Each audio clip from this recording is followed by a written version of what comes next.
Touch your hair right now. Whether it is straight, curly, or wavy, it was not supposed to look like this. Whatever is on your head right now, it is the result of 300,000 years of survival, migration, and decisions your ancestors made long before you existed. Every single human who ever lived for 300,000 years had the exact same hair, tight curls, all of them, every race, every continent, every person. And that hair was doing something so incredible. Modern scientists with full laboratories took decades to understand it. Some parts they still cannot explain. Something happened that changed it forever. Most people think they know what. Climate, migration, less sun. That is 10% of the actual story. Nobody talks about the other 90. I will. Let's go. I want you to picture something. No buildings, no trees, no shade, just you, open land, and a sun sitting directly above your head. Every single day of your life. This was not a bad day for ancient humans. This was every day. Now scientists discovered something interesting about what tight curly hair actually does. It creates a tiny air gap between your scalp and the outside world. And that air gap works like insulation. It blocks a huge amount of solar heat from ever reaching your brain. But here is the part that surprised me. Curly hair also slows down water loss from your scalp. And in a world where you could go days without finding water, your body conserving moisture was not a small thing. It was the difference between surviving and not. So these people were walking around under the most brutal sun on Earth, and their hair was quietly running a cooling system and a water conservation system at the same time, without them even knowing it. And what that cooling system made possible next, that is where it gets really interesting. This is the one that stopped me when I first read it. Scientists believe curly hair is one of the main reasons the human brain grew to the size it is today. Think about it this way. Your brain hates heat.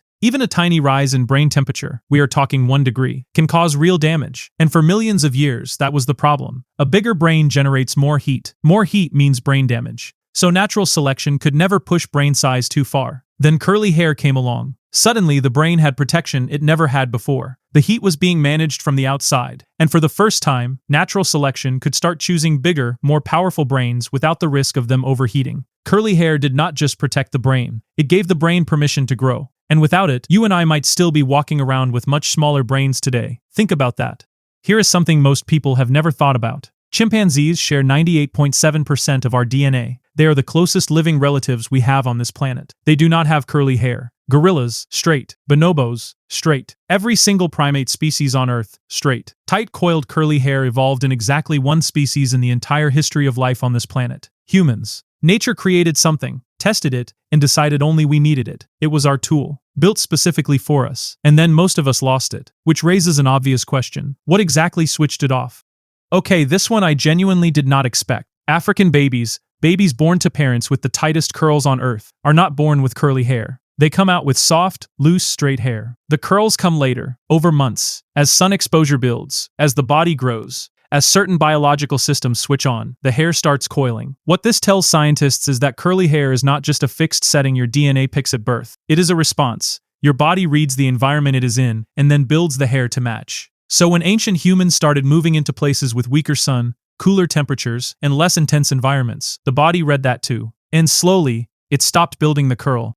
The actual physical reason curly hair became straight hair comes down to something you cannot see without a microscope. The shape of your hair follicle. If your follicle is oval-shaped, your hair grows out curly. If it is round, your hair grows out straight. That is genuinely the entire explanation. One shape, two completely different outcomes. As ancient humans moved out of Africa over thousands of years, and the biological need for curly hair slowly disappeared, this tiny hole in the skin began changing shape, gradually, generation by generation, across millions of people. One microscopic change, rippling across the entire human race. But here is what still puzzles scientists. Climate explains why curly hair was no longer needed, but it does not explain how straight hair spread so fast across so many populations. That answer is not scientific at all.